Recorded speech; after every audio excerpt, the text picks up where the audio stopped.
अस्सलाम वालेकुम। मेरा नाम मोहम्मद अली है और आप देख रहे हैं get your manufacturing success with Mohammad Ali. Mould design maths के ट्यूटोरियल्स के साथ खुश आमदीद। और आज के लेक्चर में हम डिस्कस करेंगे लेंथ ऑफ स्पेसर। स्पेसर जो कि एक डिज़ाइन फीचर है आपके मोल्ड बेस का, इसकी हाइट की सिलेक्शन हम किस तरीके से करते हैं वो आज के लेक्चर में डिस्कस करेंगे। तो आइए चलते हैं। सबसे पहले spacer block mounted between the movable clamping plate and the movable cavity plate to give space and allow the ejector plate to move when ejecting the part। Spacer block यहाँ पर ये जो छोटी सी एनिमेशन आपको नज़र आ रही है, इसमें ये जहाँ पे मेरा माउस है, माउस का पॉइंटर है, ये बेसिकली स्पेसर ब्लॉक्स होते हैं। और ये क्यों लगाए जाते हैं? ये बेसिकली या तो मूवेबल साइड पर होता है और मूवेबल साइड पर सॉरी मूवेबल साइड पर या तो आपकी कोर प्लेट होगी या कैविटी प्लेट होगी, दोनों में से कोई एक ही चीज होगी। मोस्टली जो है वो कोर प्लेट होती है। तो इसको जब आप मूवेबल साइड पे लगाते हैं तो ये एक स्पेस क्रिएट करती है आपके बॉटम प्लेट और कोर प्लेट के दरमियान, और इस स्पेस के दरमियान आपकी इजेक्टर प्लेट या इजेक्टर का जो पूरा मैकेनिज्म होता है वो मूव होता है। Return pin same as ejector pin. Make sure that the ejector unit is back in its original position when the mold close। इसके अगर आप mould base standard mould base खरीदें कैटलॉग के अंदर, किसी भी सप्लायर की कैटलॉग से अगर आप सेलेक्ट करते हैं मोल्ड बेस, तो उसके अंदर आपकी जो रिटर्न पिन जिसे कहते हैं, पुश बैक भी कहते हैं, तो ये पिनें लगी हुई आती हैं। अगर आपकी इजेक्टर प्लेट और इजेक्टर बैक प्लेट के दरमियान स्प्रिंग नहीं है, आपने इस तरह का मोल्ड डिज़ाइन किया है कि उसमें स्प्रिंग नहीं है, तो वो पिनें क्या काम करती हैं कि जब आपकी इजेक्टर का मैकेनिज्म आगे चला जाता है तो उसको इस पूरे इजेक्टर प्लेट और इजेक्टर बैक प्लेट को इसकी ओरिजिन या इसकी मेन पोजीशन पर लाने का काम करती है। और जब मोल्ड आपका क्लोज होता है तो जो आपकी रिटर्न पिन्स होती हैं वो बेसिकली फिक्स हाफ के फ्लैट सरफेस से कांटेक्ट करती हैं, और जैसे जैसे मोल्ड बंद होता जाता है वो पिनें जो हैं वो पीछे आती जाती हैं, और उन पिनों की मदद से आपकी इजेक्टर प्लेट और इजेक्टर बैक प्लेट जो है वो बॉटम प्लेट के टॉप फेस से बिल्कुल मैच हो जाती है। तो ये आपकी रिटर्न पिन्स जो हैं वो लगी हुई आती हैं। The height of the spacer plate need to be calculated after determine the ejector stroke of the product. आप स्पेसर की हाइट कैसे सेलेक्ट करेंगे मोल्ड बेस सेलेक्ट करते वक्त? इसमें सबसे इंपॉर्टेंट चीज़ यह है कि इजेक्टर स्ट्रोक कितना रिक्वायर्ड है। लेट सपोज अगर आपके पास एक कंपोनेंट है जैसे आप यहाँ पे देख रहे हैं, ठीक है, उस कंपोनेंट की डेप्थ जो है, अगर कोर वाली साइड से देखें या कोर ब्लॉक की जो हाइट है, लेट सपोज वो 50 mm है, और 50 mm की हाइट पार्ट के इंटरनली जो है वो क्रिएट हो रही है। तो करते ही है कि जब हम इस पार्ट को इजेक्ट आउट करते हैं थ्रू इजेक्टर पिंस, जो कि सबसे सिंपलेस्ट मेथड है, तो इजेक्टर का पूरा मैकेनिज्म नॉकआउट रॉड की मदद से, जो कि इंजेक्शन मोल्डिंग का पार्ट है, वो इजेक्टर प्लेट और इजेक्टर बैक प्लेट को मूव करता है, और उसी की मदद से आपकी इजेक्टर पिनें जो है वो पार्ट को इजेक्ट आउट करती हैं। अब ये डिपेंड करता है कि आपकी पार्ट की डेप्थ कितनी है। जैसे मैंने बताया कि कोर की हाइट लेट सपोज आपकी 50 mm है, तो जब आप इजेक्टर पिनों को चलाएंगे तो इजेक्टर पिनें 50 mm से थोड़ा सा और ज़्यादा मूव होके आगे आएंगी, ताकि पार्ट जो है वो कंप्लीटली कोर्स को रिलीज कर दे और पार्ट जो है वो आपका मोल्ड से बाहर आ जाए। तो ये डिपेंड करता है कि आपका इजेक्टर स्ट्रोक कितना है, और इजेक्टर स्ट्रोक जो है वो रिलेट करता है कि आपके पार्ट का इंटरनल फीचर जो है वो, यानी कोर वाली साइड जो है जो कि मूवेबल हाफ की तरफ है, वो उसकी हाइट कितनी है। तो उससे आपने थोड़ा सा कुछ ज़्यादा ही लेना होता है, 5-8 आप ज़्यादा ही लें। तो आपका पार्ट जो है, जब इजेक्टर पिने 50 से ज़्यादा लेट सपोज ट्रैवल करेंगी, तो आपका पार्ट कंप्लीटली इजेक्ट आउट हो जाएगा। Smooth product ejection must be insured. Generally speaking it equal product ejector stroke plus the present clearance of 10 to 15 वही बात जो अभी यहाँ पे मैंने डिस्कस की है कि स्मूथ इजेक्शन के लिए आप सिर्फ लेट सपोज अगर आपकी कोर की हाइट जो है, जो कि इंटरनल फीचर बना रही है पार्ट का, वो 50 है, तो सिर्फ इजेक्टर स्ट्रोक जो है या इजेक्टर पिने 50 ट्रैवल करके इजेक्टर के मैकेनिज्म के साथ आगे नहीं आएंगी।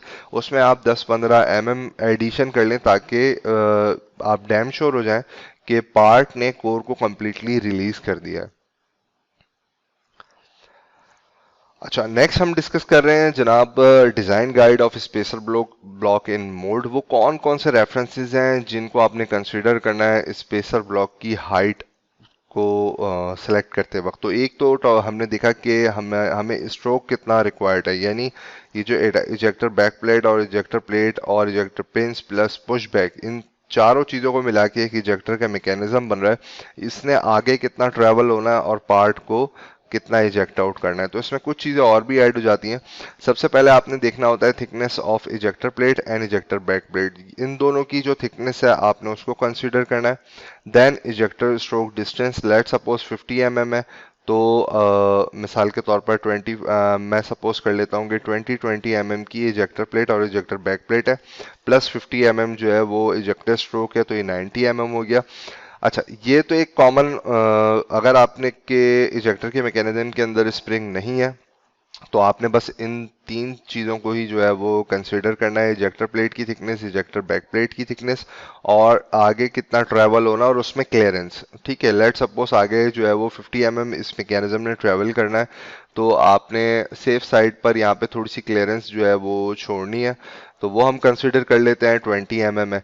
तो ओवरऑल ये आपका 60 mm प्लस 50 mm, तो ये 110 mm टोटल रिक्वायर्ड होगा। तो 110 mm की आपके स्पेसर ब्लॉक की हाइट आ जाएगी। दोबारा रिपीट कर देता हूँ, 20 mm back plate, 20 mm ejector plate, 50 mm जो है वो आपका इजेक्टर स्ट्रोक और 20 mm का खाली गैप क्लियरेंस स्पेस आपको चाहिए। ठीक है, तो डिपेंड करता है आपके पार्ट की नौयत किस तरह की है। तो फिलहाल आप 10-15 mm जो है वो क्लियरेंस रखें। तो इन तमाम वैल्यूज़ को जब आप ऐड करेंगे तो आपके इजेक्टर ये स्पेसर की हाइट आ जाएगी। और चौथा पॉइंट यहाँ पे बताया हुआ है कि तीसरे पॉइंट को सबसे पहले देख लेते हैं, length of spring after compression.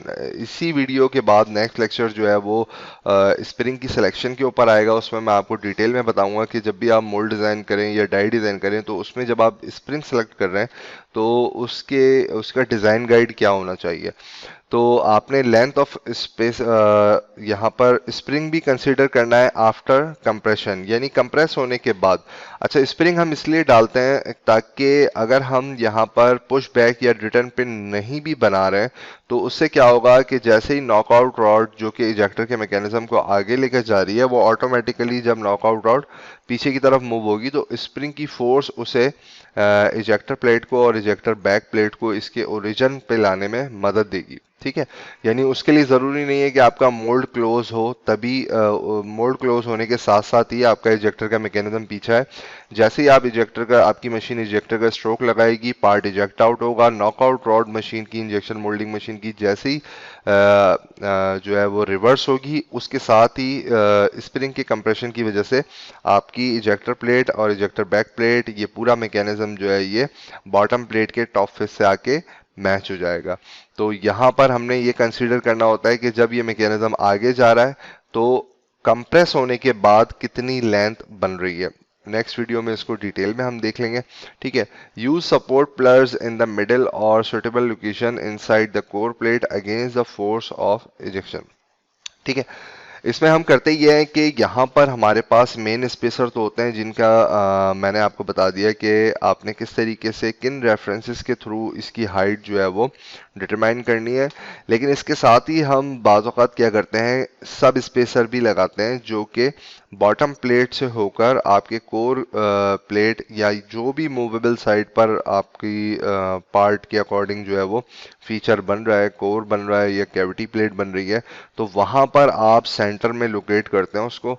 उससे होता यह है कि ये देख सकते हैं आपके यहाँ पर एक सपोर्ट पिलर लगा हुआ है जो कि इस व्यू के हिसाब से हमें सेंटर में दिखा रहा है। ज़रूरी नहीं है टॉप व्यू में भी अगर हम देखें तो ये सेंटर में ही हो।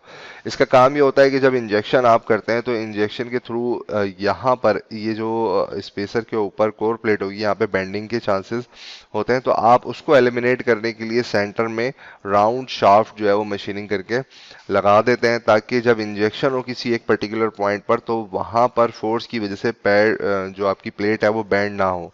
तो आप एडिशनल स्पेसर भी लगा देते हैं जिन्हें सब स्पेसर भी कहते हैं, और ये इजेक्टर प्लेट और इजेक्टर बैक प्लेट को थ्रू करते हुए जाके आपकी कोर प्लेट में रेस्ट करते हैं। ठीक है, तो इस वीडियो को यहीं तक रखते हैं। नेक्स्ट वीडियो में इंशाल्लाह आपसे मुलाकात होगी। अपना बहुत ज़्यादा ख्याल रखिए और कनेक्ट रहिए मेरे साथ। अस्सलाम वालेकुम।